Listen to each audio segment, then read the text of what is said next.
تو میرے عزیز بھائیو دوستو، اس مہینے کے اندر، رمضان المبارک کے مہینے میں عبادت کو بڑھانا چاہیے، تراویح کا اہتمام کرنا چاہیے، تراویح کا اہتمام کرنا چاہیے۔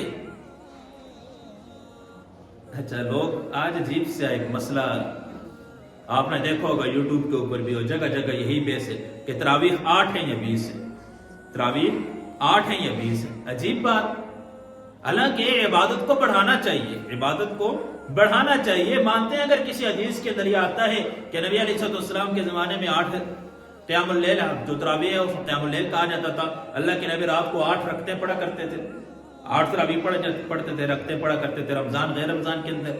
مانتے ہیں حدیث کے اندر آتا ہے، لیکن یہ حدیث تو ہے جو صحیح حدیث، جو تراویح کے بارے میں جو مستند حدیث ہے کہ نبی علیہ السلام 3 دن تک 20 تراویح جماعت کے ساتھ اللہ کے نبی نے پڑھائی۔ 20 تراویح 3 دن تک اللہ کے نبی نے جماعت کے ساتھ پڑھائی۔ چوتھے دن سارے صحابہ بیٹھے ہوئے ہیں، نبی علیہ السلام حجرے کے اندر دیکھ رہے، اللہ کے نبی نہیں آئے، صحابہ اپنی اپنی پڑھ کے یا نہیں پڑھی۔ ایسو کے وقت اللہ کے نبی اور صحابہ کی ملاقات ہوئی آپس میں۔ نبی علیہ السلام نے کہا میں دیکھ رہا تھا اور مجھے معلوم تھا اب میرے انتظار، لیکن میں خود جان کے نہیں آیا کہ اگر آج بھی چلا گیا اور جا کے تراویح کی نماز جماعت سے پڑھا دی، کہیں میری امت کے اندر یہ نماز فرض نہ ہو جائے، میری امت مشقت کے اندر مبتلا نہ ہو جائے۔ وہ تو رحیم ذات تھی، وہ تو رحیم و کریم تھی۔ آپ انفرادی اپنے گھروں کے اندر تراویح کی نماز پڑھا کرو۔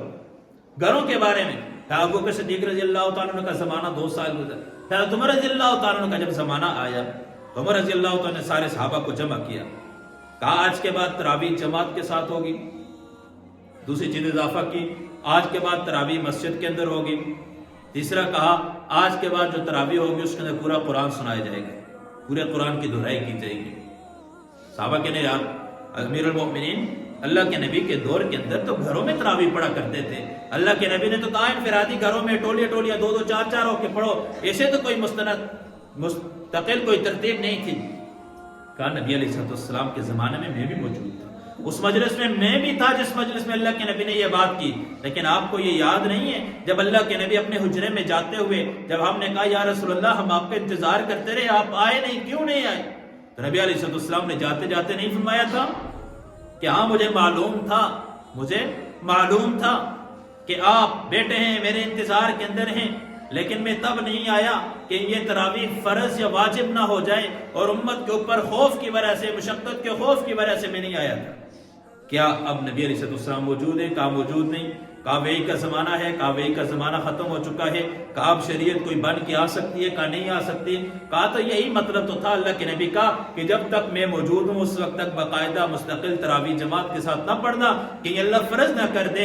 اب اللہ کے نبی چلے گئے، شریعت مکمل ہو چکی، دین کا کوئی نیا حکم آئے گا نہیں۔ اب ہمیں تو یہی اشارہ ہے کہ مسجد کے اندر جماعت کے ساتھ تراویح پڑھو گے۔ اب فضائل اس کے کتنے زیادہ ہیں، حالانکہ اعمال کو بڑھانا چاہیے، ہم الٹا اعمال کو کم۔ کوئی ایک روایت ملتی ہو کہ اللہ کے نبی نے رمضان کے اندر اعمال کم کرنے کے بارے میں کہا نہیں، بتایا کہ اعمال زیادہ کرو۔ تراویح کے اتنے فضائل ہیں، 40 سجدے ہوتے ہیں اور سجدے میں انسان اللہ کے قریب ہوتا ہے، ہر سجدے میں انسان اللہ کے قریب ہوتا ہے۔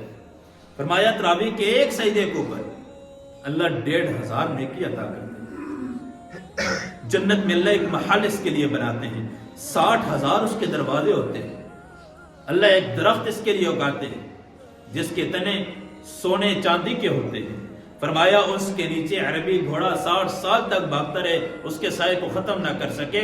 اب ایک سجدے پہ اللہ اتنا کچھ عطا کر رہے ہیں۔ میرے عزیزو 40 سجدے اللہ کے سامنے، اللہ کے قدموں میں اللہ کے قرب کا ذریعہ ہے، تو ہم کہیں کہ 8 پڑھیں یا 20 پڑھیں؟ جتنا ہو سکے عبادت کو بڑھاؤ، جتنا ہو سکے عبادت کو بڑھاؤ، اعمال کریں، عبادت کو عبادت کے ذریعے